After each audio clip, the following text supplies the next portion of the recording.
Nikmat, kesempatan, serta taufik untuk dapat beribadah kepada Allah Subhanahu wa taala. Alhamdulillah kita juga diberikan taufik untuk hadir di majelis ini, majelis yang di dalamnya kita sama-sama berharap menjadi bagian dari yang disabdakan oleh Rasulullah sallallahu alaihi wasallam, "Man yuridillahu bi khairan yufaqihuhu fid-din." Karena siapa yang Allah kehendaki kebaikan padanya, maka Allah pahamkan agama kepadanya. Di mana tentu dengan hadirnya kita di sini dalam pengembangan agama, mudah-mudahan kita termasuk bagian orang-orang yang dikehendaki kebaikan oleh Allah Subhanahu wa taala. Amin ya rabbal alamin.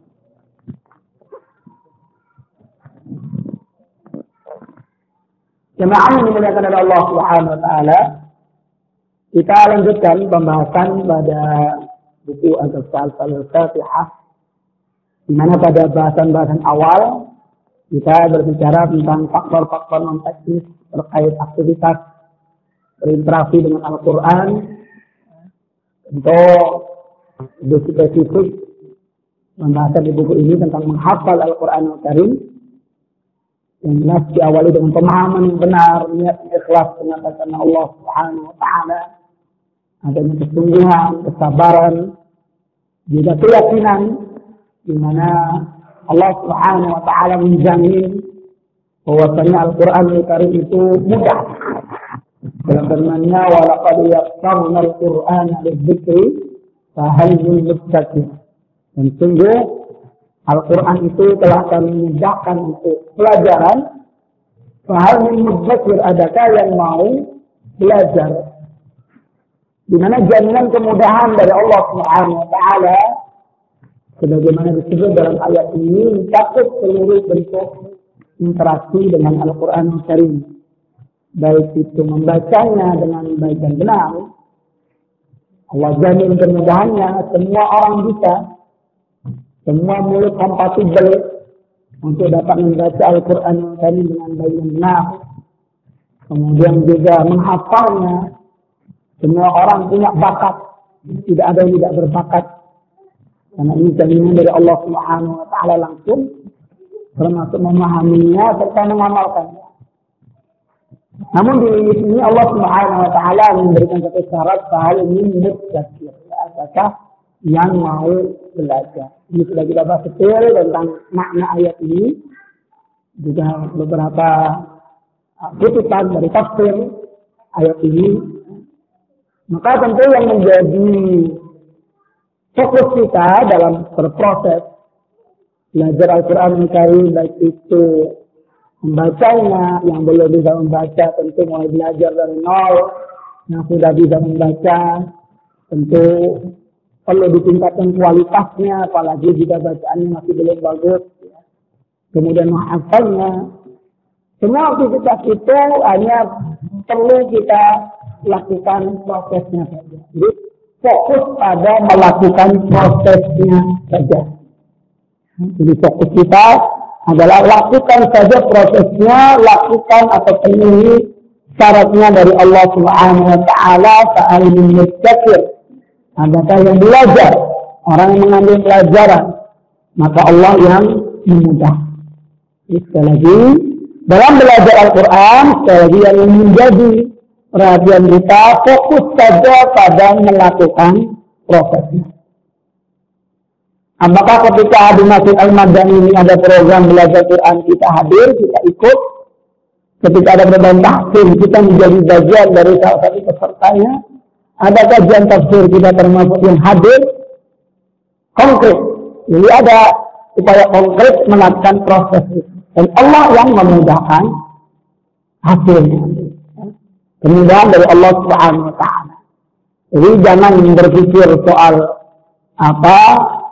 bakat atau bahkan umur atau profesi, latar belakang pendidikan formal. Ya. Itu adalah syarat-syarat yang mungkin kita tambahkan sendiri yang justru mempersulit diri kita sendiri dalam belajar Quran. Atau minggu harus nganggur dulu, misalnya harus minggu pensiun dulu, kan syarat-syarat yang kita tambah sendiri. Ya, kita mengatakan syarat sendiri, atau nggak sempat karena sibuk. Alasan sibuk ini sebetulnya secara tidak langsung menganggap orang yang punya waktu belajar Quran itu adalah para pengangguran semua. Sebab dia nggak punya waktu karena sibuk. Jadi seolah menganggap orang yang belajar Quran itu, orang yang hadir di majelis Quran itu adalah orang-orang adalah golongan kelompok orang-orang pengangguran, orang-orang kurang kerjaan, atau bahasa gaulnya sekarang orang-orang gabut semua. Padahal kita semua sama-sama memiliki waktu yang sama-sama sibuk, punya kebutuhan, punya kesibukan, punya pekerjaan sama semua. Artinya memang harus ada upaya konkret. Nah, dan Quran itu adalah sesuatu yang istimewa, sesuatu yang spesial. Maka kita, sebagaimana sudah kita bahas sebelumnya juga, harus berikan waktu, tenaga, pengorbanan spesial juga. Quran akan memberikan perhatian pada kita ketika kita juga memberikan perhatian istimewa kepadanya. Kita berikan waktu istimewa kita, bukan waktu kita. Kita sempatkan, bukan kalau sempat. Kita berikan tenaga terbaik kita, bukan sisa-sisa tenaga. Ya, sudah lelah, sudah capek, ya, baru diberikan waktu buat Quran, akhirnya malah tidak efektif. Kemudian termasuk yang sudah kita bahas, ini kita sudah mulai memasuki soal teknis, ya. Soal teknis dalam proses menghafal Al-Quran Al-Karim, di mana ini tentu ini bagian dari ikhtiar zahir, kesungguhan kita, ya. Walaupun secara teknis itu sangat relatif, ya, artinya metode sangat banyak, ya. Tetapi poinnya adalah ikhtiar konkret kita untuk menyambut kemudahan yang Allah janjikan. Karena kan Allah hanya mensyaratkan fa'al minhum saja. Silakan tempuh prosesnya, proses belajar, metode bisa metode teknis, ya, bisa macam-macam. Termasuk seringkali orang bertanya dalam belajar membaca, ya.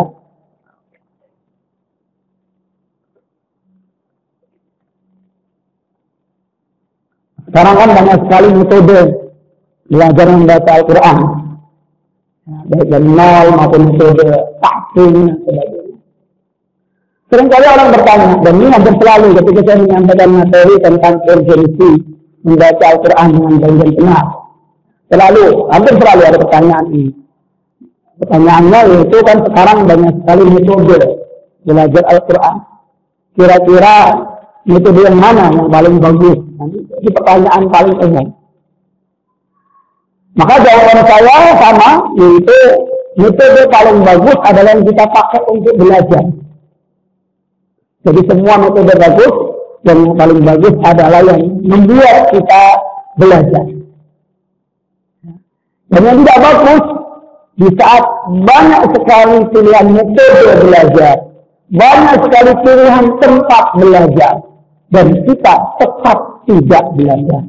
Tidak bagus. Maka sekali lagi, semua metode bagus dan yang terbaik adalah yang kita pakai. Udah kita pakai apa, itu yang bagus. Kenapa?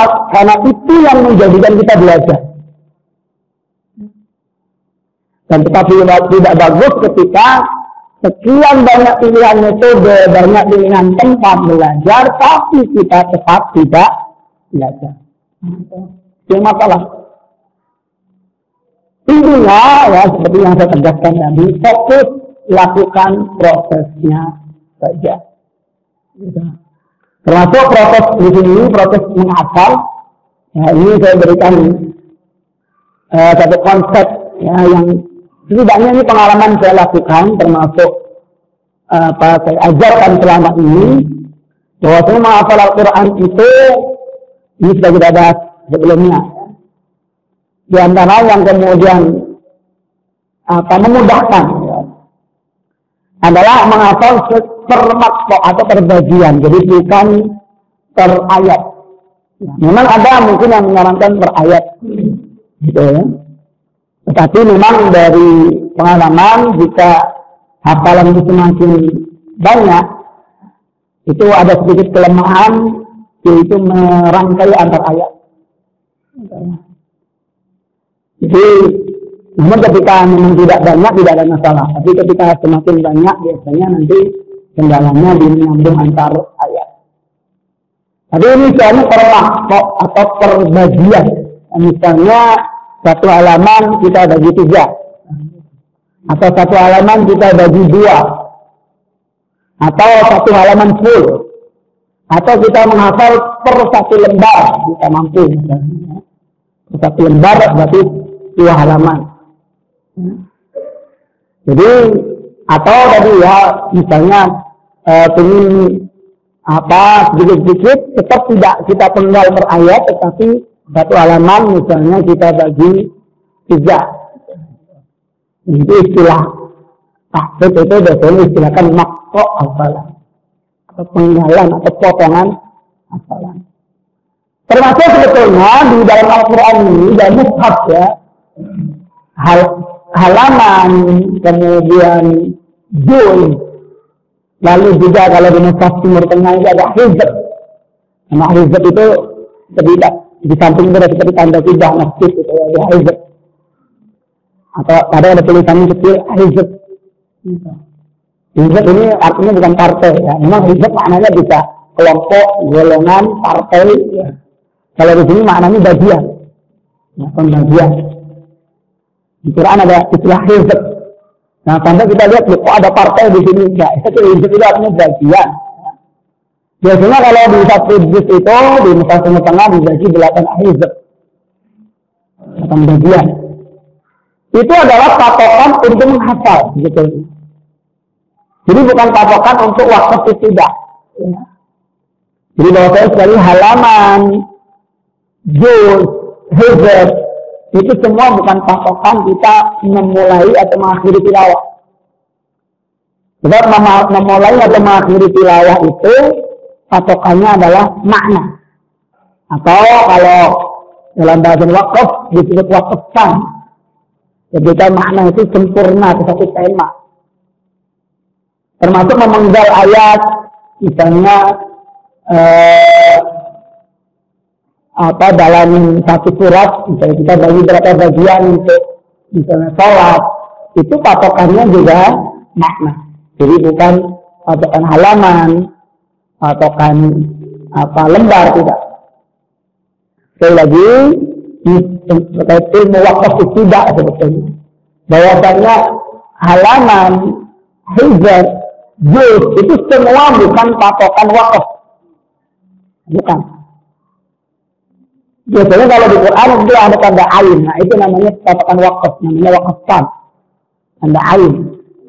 Yang adanya biasanya di Mushaf tanda Indonesia ya. Tanda ain. Mushaf Timur Tengah memang tidak mencantumkan ain itu karena dianggap yang baca tidak tahu batasannya. Makanya saya buat sendiri Mushaf Timur Tengah dengan tanda ain. Tanda ainnya pun ini juga tentu kita sandarkan pada kitab-kitab wakaf tidak, sehingga pilihan tanda ainnya lebih banyak. Tentu meletakkan tanda itu tidak ngasal ya, karena itu perundangannya adalah makna atau bahasan pada suatu ayat. Sehingga ada istilah wakaf tak. Itu patokan itu berhenti. Adapun tadi ya juz, hizb atau halaman itu adalah sebetulnya patok pembagian secara kuantitas. Ya. Dan dia tidak terkait makna. Tidak terkait makna. Halaman, juz, itu dengan patokan, misalnya saya mau tilawah 1 juz misalnya. Patokannya bukan langsung pas perbatasan juz itu tidak berhenti, tidak. Ini tanda ainnya di mana? Memang ada pas akhir juz itu pas ain, ya itu bisa. Tapi banyak juga yang tanda ain itu nggak pas di batas juz. Maka patokan kita wakaf dalam tilawah mengakhiri atau memulai itu di ain itu. Tetapi sekali lagi bahwasanya juz, halaman, hizb itu semuanya adalah pembagian secara kuantitas. Jadi dibagi rata gitu ya. Misalnya satu juz itu satu Al-Quran ini dibagi 30 juz. Jadi ini pembagian secara kuantitas. Lalu satu juz itu nanti kalau sekarang sudah rata-rata sama ya, 10 lembar atau 20 halaman. Kalau sebelumnya ada yang 9 lembar, ada yang 8. Dengan kuantitas yang sama, cuma berarti ukuran per halamannya yang lebih banyak. Jadi sekali lagi semua itu adalah patokan kuantitas, tidak terkait dengan makna. Nah, terus apa fungsinya? Nah, ini sedang kita bahas. Itu bisa dipergunakan dalam patokan penggalan hafalan, maktok hafalan. Jadi kita menghafal itu bisa per halaman, per lembar, atau mungkin satu halaman nanti bisa dibagi lagi. Saya buat juga mushaf dengan bagian maktok ya. Itu satu halaman ada pilihan, mau dibagi 3 bisa, dibagi 2 juga ada tanda batasnya. Dan ini sekali lagi tidak terkait makna. Ya. Sehingga dalam nanti kita tilawah itu ini tidak bisa dijadikan patokan. Ini biasanya dijadikan patokan hafalan. Karena sebagaimana pembahasan kita sebelumnya, salah satu poin penting dalam menghafal Al-Quran yang perlu diperhatikan adanya target yang definitif, yang jelas. Gitu. Itu akan membantu kita untuk menjaga hafalan. Hafalan itu terukur, ya. Kita juga termasuk targetnya terukur. Misalnya kita menghafal 1 lembar, 2 lembar, 1 surat. Kalau jelas akhir surat ini jelas batasan waktu pasti, ya. Jadi kalau ukuran surat-surat pendek bisa dijadikan batasan hafalan, bisa juga dijadikan batasan waktu. Karena setiap akhir surat itu sudah pasti waktu, pasti ain. Tapi untuk ukuran surat-surat yang panjang itu maka menghafal itu dengan ukuran maktok itu lebih memudahkan. Atau istilahnya pembagian penggalan hafalan secara kuantitas. Sekali lagi maktok hafalan itu tidak terkait dengan makna. Sama seperti penggalan halaman, juz ganti halaman misalnya. Ya. Itu nggak ada kaitan sama sekali dengan makna. Sehingga juga tidak tepat. Misalnya ada seorang imam, ya, misalnya dia menjadi imam 1 rakaat itu, pokoknya 1 rakaat 1 halaman. Itu sebetulnya tidak pas. Ya. Karena tetap dalam sholat, imam pun misalnya dalam 1 rakaat, itu memenggal surat pun patokannya harus makna. Bukan sekedar dibagi atau 1 halaman bagi 2 langsung, nggak bisa. Karena itu akan menimbulkan makna yang tidak sempurna. Tapi patokannya adalah makna. Maka imam itu harus memahami itu. Kira-kira nanti berhentinya di mana yang maknanya pak. Lalu ketika nanti di rakaat kedua juga akan menghasilkan makna yang utuh. Gitu. Misalnya tadi saya bacakan di sholat maghrib itu surat Yunus 1 halaman, cuma jadinya lebih sedikit, lebih dari 1 halaman, ya. Karena memenggalnya nggak bisa langsung pas dibagi 2. Ya. Rakaat pertama itu kurang lebih 3/4 halaman, rakaat kedua tinggal atau 2/3 ya, tinggal 1/3-nya tapi tambah 2 ayat di halaman berikutnya. Kenapa? Itu pertimbangan makna. Tapi sekali lagi kembali ke sini, kalau konteks hafalan itu tidak menjadi acuan, tidak harus sesuai makna, mesti tidak harus kemudian pas pada makna yang pas. Karena lebih ke kuantitas. Baru nanti kalau sudah misalnya kita menghafal surat yang panjang, kita bagi dulu per halaman atau per setengah halaman. Baru nanti ketika sudah sempurna 1 surat itu, kita murajaahnya itu ukurannya nanti per wakaf. Karena itu dia tilawah harian. Maka nanti ukurannya adalah memperhatikan makna. Tapi sekali lagi dalam proses menghafal itu memang tidak disyaratkan ya, harus kemudian satu penggalan hafalan itu pas pada makna yang tepat, enggak. Dia lebih ke kuantitas. Ini perlu dipahami ya. Jadi termasuk di mushaf, seperti saya sebut tadi ya, juz, halaman, hizb, semua itu adalah pembagian secara kuantitas. Jadi tidak bisa kita jadikan patokan dalam wakaf maupun tidak. Ya. Baik itu kita ketika berhenti tilawah atau memulai tilawah atau berhenti di tengah ayat, ya. Itu semua patokannya adalah makna. Saya itu poin pentingnya. Jadi ini manfaatnya tentu dengan menghafal terpenggalan hafalan itu nanti memudahkan kita merangkai antar ayat. Nah, karena dia ibarat sesuatu ya, misalnya kayak kita di komputer itu partisinya nggak terlalu banyak. Partisinya nggak terlalu banyak, sehingga gampang untuk menyatukan. Sehingga sekarang banyak ya mushaf yang kemudian dikasih patokan maqta namanya, termasuk yang saya buat ya.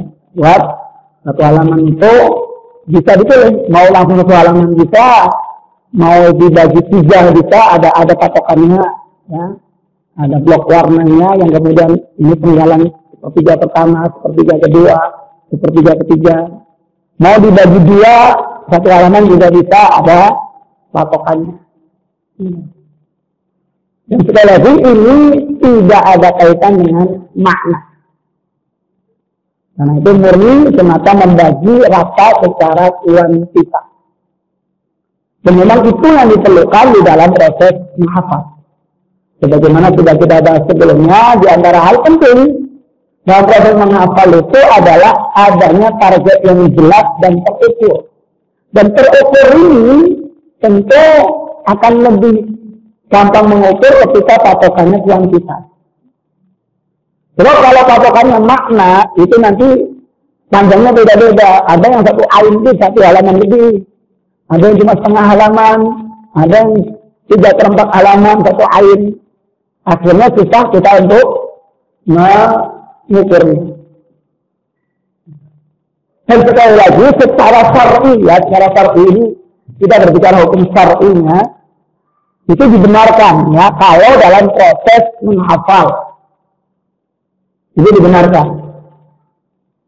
Yang kemudian harus mengikuti makna itu secara syar'i adalah ketika proses tilawah yang harian, termasuk dalam murajaah harian kita, rutin baca Quran kita, tentu secara ketentuannya yang ideal adalah mengikuti makna, patokan berhenti atau memulainya. Sama juga dalam proses belajar atau membaca talaqi, itu juga tidak disyaratkan pas makna dalam memenggal ayat. Karena fokusnya adalah pada kemampuan bacaan itu. Yang dalam ilmu tajwid itu disebut sebagai waqf ikhtibari. Ada tulisan waqf ikhtibari. Artinya misalnya saya sebagai guru misalnya menyuruh murid baca ayat ini. Lalu tengah-tengah saya cut, berhenti di sini, tanpa memperhatikan makna. Itu boleh. Itu yang disebut waqf ikhtibari. Atau saya menyuruh langsung coba mulai dari lafaz ini, tanpa memperhatikan maknanya sempurna atau tidak.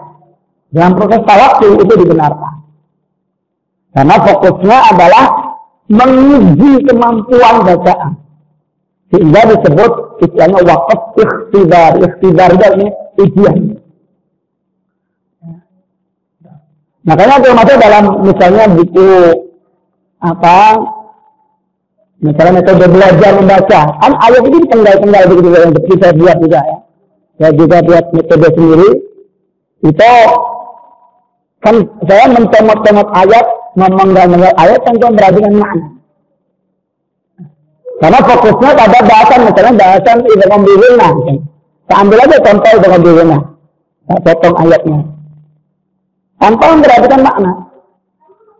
Dan itu dibenarkan secara ilmu tajwid. Jadi dipahami ya. Secara ilmu tajwid itu disebut waqf ikhtibari. Karena memenggal ayat ini fokusnya pada menguji kemampuan bacaan, sehingga disebut waqf ikhtibari. Demikian juga dalam hafalan, ya, dalam hafalan, memang dalam proses menambah penggalan hafalan itu tidak disyaratkan harus pas pada makna. Apalagi kalau ditinjau dari efektivitas, ya, itu memang lebih efektif kalau ukurannya adalah kuantitas. Walaupun boleh saja orang misalnya menghafal, saya menghafal per ain, boleh aja. Bisa saja. Makanya bukan per halaman, tapi per ain misalnya. Cuma nanti kendalanya memang ketika hafalan itu semakin banyak, memang lebih susah dalam mengukurnya. Mengukur kuantitasnya. Ya. Karena di antara faktor penting dalam hafal itu adalah adanya kuantitas yang terukur. Misalnya saya pengalaman juga nih, menghafal dengan cara menghafal surat-surat pilihan. Itu pun nggak lengkap. Misalnya Al-Baqarah sekian halaman, misalnya surat tertentu sekian halaman, ada surat Ar-Rahman satu surat, ini satu surat pilihan gitu ya. Akhirnya ketika saya ditanya, hafalan saya berapa? Nggak tahu. Kenapa? Pokoknya saya hafal ini sedikit, ini sedikit. Itu yang pertama. Yang kedua, itu susah memonitornya. Ya, seperti tadi ya.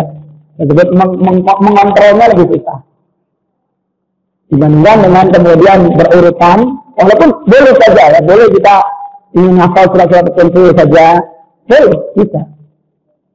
Tetapi memang itu nanti ada kelemahan di kontrol. Ya, kontrolnya, sehingga ketika kontrol itu tidak maksimal, akhirnya hafalan juga tidak terjaga. Jadi pengalaman saya begitu.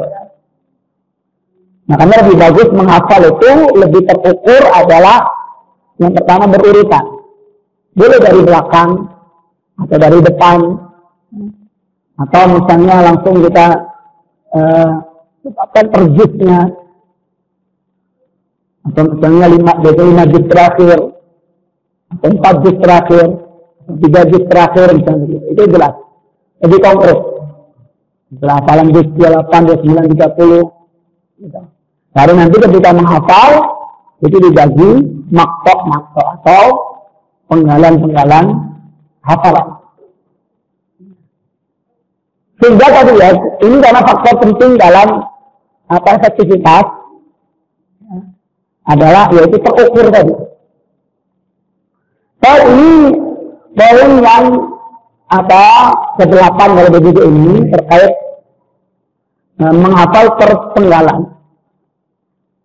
Jadi pertanyaannya kan tetap saja nanti perpenggalan, misalnya halaman kita bagi 3 atau bagi 2 atau 1 halaman full, tetap saja kan hafalnya juga per ayat. Caranya gimana? Ini juga di bab berikutnya. Jadi intinya di bahasan sebelumnya tadi itu adalah tetap nanti menghafal prosesnya juga tetap ayat per ayat. Tetapi maksudnya perpenggalan ini termaksud itu adalah sekali menambah, sekali duduk. Misalkan modelnya termaksud. Jadi tidak dipartisi. Misalnya begini ini. Apalagi surat pendek ya, kalau surat pendek kalau bisa tersirat. Itu ad-duha, udah ad-duha sekali duduk aja ya. Ini caranya saya kita bahas. Ya. Cara yang insya Allah memudahkan. Jadi nggak jangan begini, misalnya ad-duha ada satu itu dulu ayat pertama, wad-duha udah. Kan minggu depan ayat kedua, wallaili idza saja. Itu biasanya ya mudah cuma cenderungnya bukan sekedar lama ya. Justru akan lebih mudah terbengkalai. Pengalaman begitu. Nah, karena saya bahas di semacam target juga, itu kalau target itu terlalu ringan, itu malah cenderung meremehkan. Ya akhirnya malah nggak dapat. Sebetulnya tadi kan mudah banget. Ya. Cuma wadduha itu kata, wadduha itu kata doang. Cuma ini biasanya akan kesulitan di konsistensi. Dibandingkan dengan kita langsung sekali duduk dan insya Allah tidak lama. Duha paling cukup 10 menit. Tidak lama. Itu masih lamaan waktu bengong kita. Ya. Atau kita mau scroll HP kita. Masih lebih lama itu. Nggak lama insya Allah. Misalnya pikiran satu halaman itu paling 15 menit. Tidak lama. Masih lebih lama tadi. Kita mau scroll HP. Juga HP dulu lagi artinya lemot ya. Nunggu loadingnya saja udah selesai itu kita setengah halaman. Nunggu loadingnya ya. Tapi nanti ada caranya. Tapi yang jelas ini per maktok ya. Kalau surat-surat pendek ya per surat bisa. Ini maktoknya ya per surat itu. Sehingga sekaligus jadi patokan wakaf juga bisa karena per surat. So, langsung kemudian sekali duduk ya itu menambah surat pendek ya. Surat Al-Fatihah misalnya. Sekali duduk saja. Sebentar. Saya berdoa kepada Allah Subhanahu wa taala ini dalam menetapkan target menambah ya. Lalu kemudian prosesnya bagaimana? Kita bahas sedikit ya.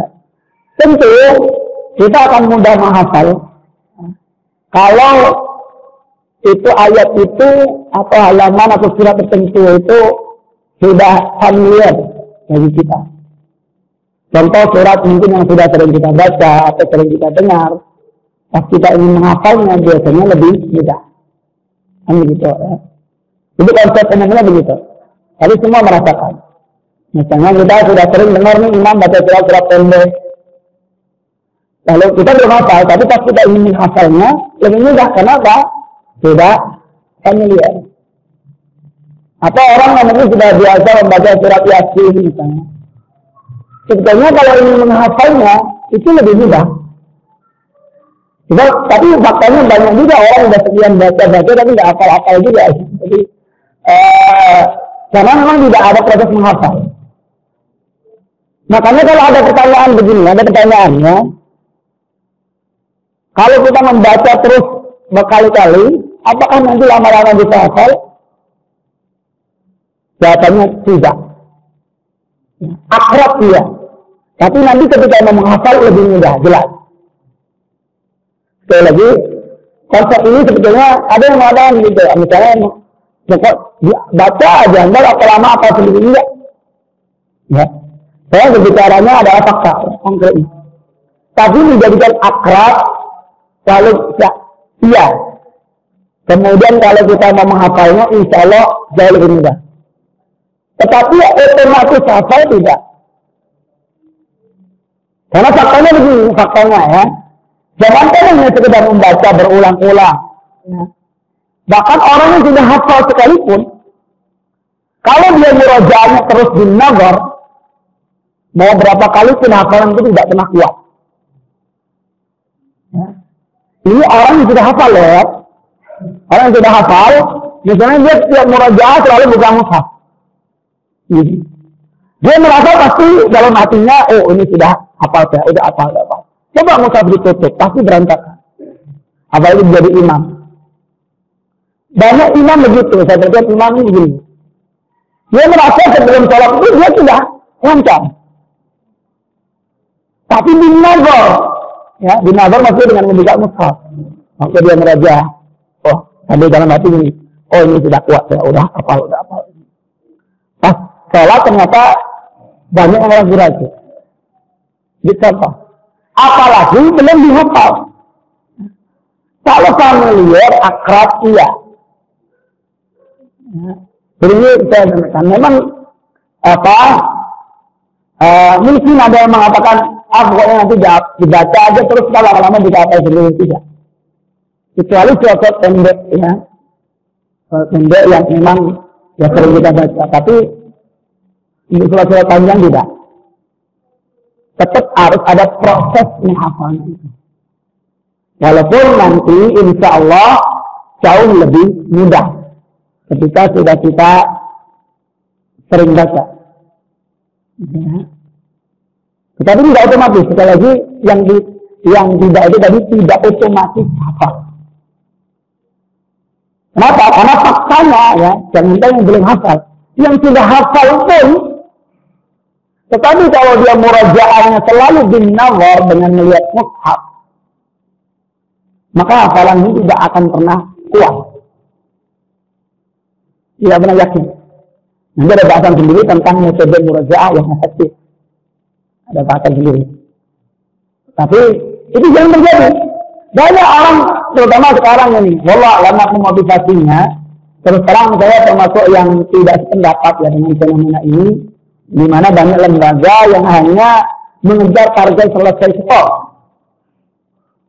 Kan banyak sekali pesantren-pesantren lembaga sekolah dengan target hafalan. Targetnya apa? Ini selesai skor. Skor hafalannya. Baik.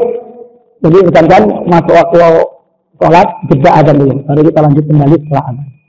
Aku lakukan hada, astagfirullahaladzim.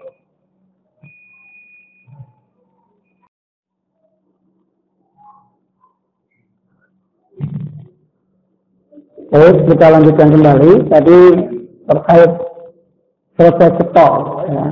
Karena kita bahas di bahasa target sebetulnya idealnya berapapun hafalannya itu adalah hafalan yang bunyi atau hafalan yang bisa ditasbihkan itu.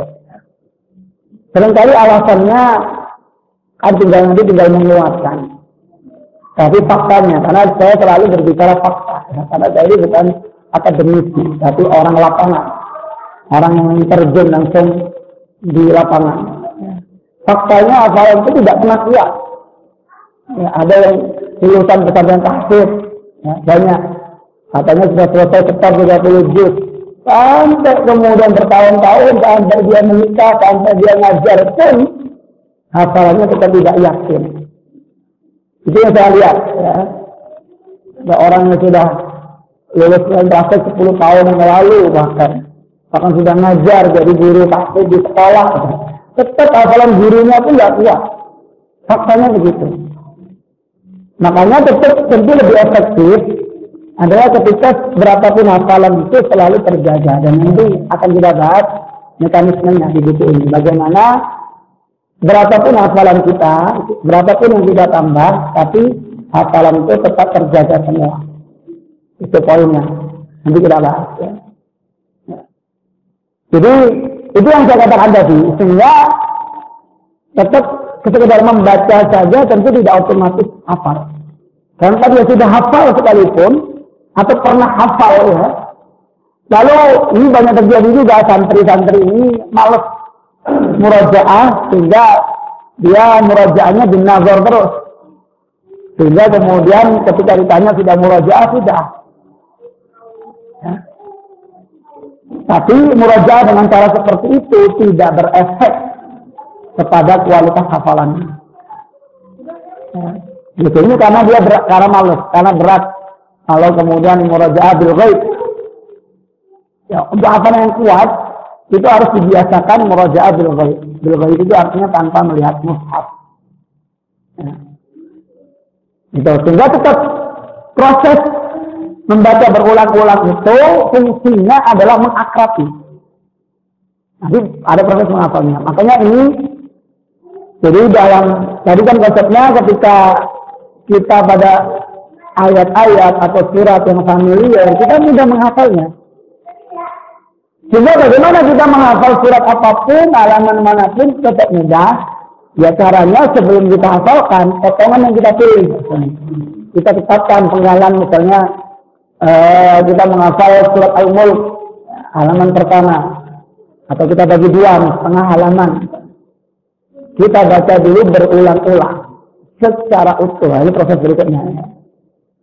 Jadi ini tidak langsung dihafal. Baca saja. Dibaca saja secara berulang-ulang, secara utuh. Satu target penggalan atau maksud hafalan yang tidak kita hafal. Kalau targetnya sekali nambah satu halaman, ya satu halaman itu kita baca secara utuh. Kalau targetnya satu surat, enggak, satu surat itu tidak ada secara utuh. Dengan ketentuan, ya, membacanya dengan suara lantang dan kecepatan lambat. Nanti kita akan baca kecil sendiri-sendiri, urgensi bacaan lambat, suara lantang, dan termasuk tinjauan syar'inya. Ya. Selalu begitu, ini saya bahas dari tiga sisi. Ya. Pertama tinjauan syar'inya, dari tinjauan syar'inya, misalnya anjuran membaca Quran dengan suara yang lantang, apa dalilnya, ada tinjauan syar'i. Kemudian dari sudut pandang efektivitas dalam menghafal, apa korelasinya. Dan yang ketiga adalah poin tasbihatul nafas. Selalu 3 poin ya, di sini. Ada sisi tasbihatul nafasnya. Jadi poinnya ini proses membaca berulang ini dengan ketentuan. Ya. Jadi satu penggalan yang hendak kita hafalkan. Ya. Misalnya tadi ya kita mau menghafal satu surat pendek. Ya udah satu surat itu kita baca secara utuh. Atau kita menghafal surat panjang tapi kita bagi satu halaman. Satu halaman dulu. Atau satu halaman kita bagi 2 juga boleh. Setengah halaman atau sepertiga. Idealnya sih partisi jangan terlalu banyak. Bisa satu halaman dibagi 5 kebanyakan menurut saya. Ya. Kita baca dulu secara utuh. Berulang-ulang. Kalau standar saya minimal 5 atau sampai 10 kali. Dengan ketentuan bacaan lambat dan suara lantang. Tapi lagi konsentrasi. Karena proses ini adalah proses merekam. Seringkali orang merasa kesulitan atau istilahnya judek di satu ayat saja. Ya, ada istilah, ada orang masih judek di satu ayat gitu ya. Ayat ini masih judek mentok gitu. Kenapa? Dia langsung menghafal per ayat itu. Ini yang saya amati ya. Misalnya dia menghafal surah Al-Mutaffifin, langsung buka Qur'annya, ya begini langsung dia baca wailul lil mutaffifin, wailul lil mutaffifin, wailul lil mutaffifin. Saya pernah lihat anak mahasiswa ngapal begitu dan seminggu berikutnya saya lihat lagi masih wailul lil mutaffifin, wailul lil mutaffifin. Kenapa? Dia merasa jujur, mentok. Nah gitu. Kenapa? Belum familiar. Dan kendalanya nanti lagi juga ketika kalau lagi berayat tidak hafal. Nanti realitanya setiap pindah ayat harus dipancing dulu depannya. Ini belum hafal berarti. Belum terangkai hafalan itu. Belum terangkai. Jadi ada kesulitan merangkai antar ayat. Makanya nanti kalau kita bahas ya sedikit ya. Mulai nanti bagaimana hafalan itu kita terangkai dengan baik. Bagaimana supaya menjadi satu kesatuan. Kan ada yang begini, hafal surat An-Naba. Hafalannya begini contoh. Ya. Dia ayat per ayat hafal. Tetapi setiap pindah ayat dia bingung. Saya baca Amma yatasa'alun. Ya bingung. An-naba'il 'azim. Bingung lagi, lihat lagi. Alladzi, ini namanya tidak kerangkai. Atau kalau disimak, misalnya dia harus dipancing dulu depannya. Misalnya disimak orang lain, misalnya dibaca Amma yatasa'alun. Inilah yang oh ya, an-naba ini tidak berangkai ya. Seperti itu. Itu diantara kelemahan kalau langsung kita hafalkan per ayat tanpa kita akrab itu. Maka ini cara supaya mengantisipasi kondisi hafal seperti tadi ya, yang harus dipancing terus. Itu maka harus diakrabi dulu satu penggalan maksud yang hendak kita hafalkan. Ya, jadi nanti kita bahas itu lagi ya. Prosesnya yang jelas intinya di poin ini adalah diakrabi dulu dengan cara dibaca secara utuh target yang tidak dihafalkan, baik di satu surat atau satu halaman atau per setengah halaman atau per sepertiga baca utuh dari awal sampai akhir, terus berulang-ulang. Ya. Dengan syarat, ketentuan, bacaan lambat, suara lantang, pikiran fokus. Kalau campur ngelamun nggak ngefek. Secara adab juga tidak bagus.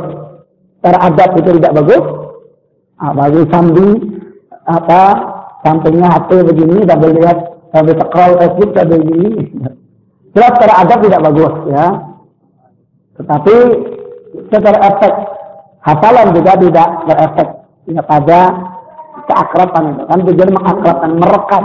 Tujuannya merekam secara utuh dulu. Sehingga nanti memudahkan kita merangkai antar ayat.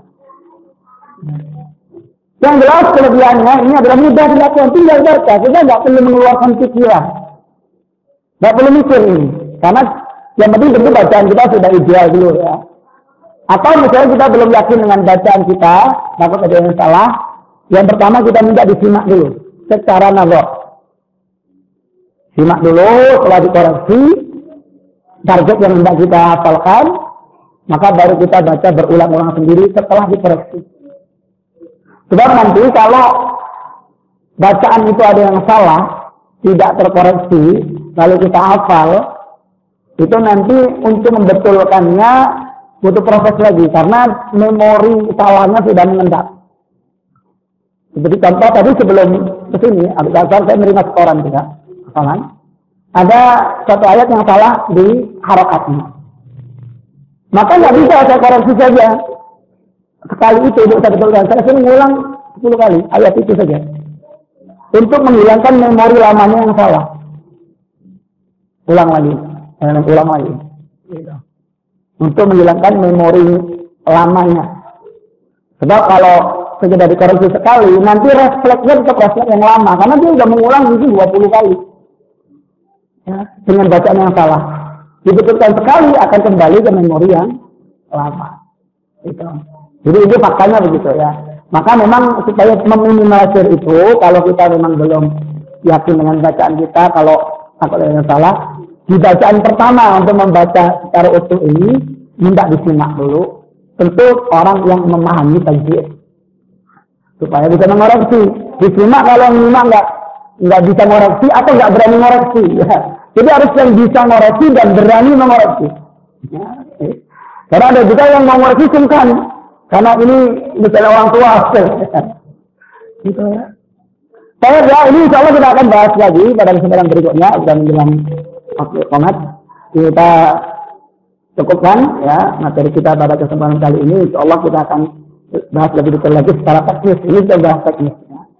Mudah-mudahan Allah Subhanahu wa taala memberikan kita taufik untuk menjadi ahlul Quran. Amin ya rabbal alamin, termasuk keluarga kita, anak-anak kita juga dimudahkan oleh Allah Subhanahu wa taala menjadi ahlul Quran yang merupakan ahlullahi wa khassatuh. Amin ya rabbal alamin. Aqulu qali hadza wa astaghfirullaha wa lakum subhanakallahumma wa bihamdika asyhadu an la ilaha illa anta astaghfiruka wa atubu ilaik. Assalamualaikum warahmatullahi wabarakatuh.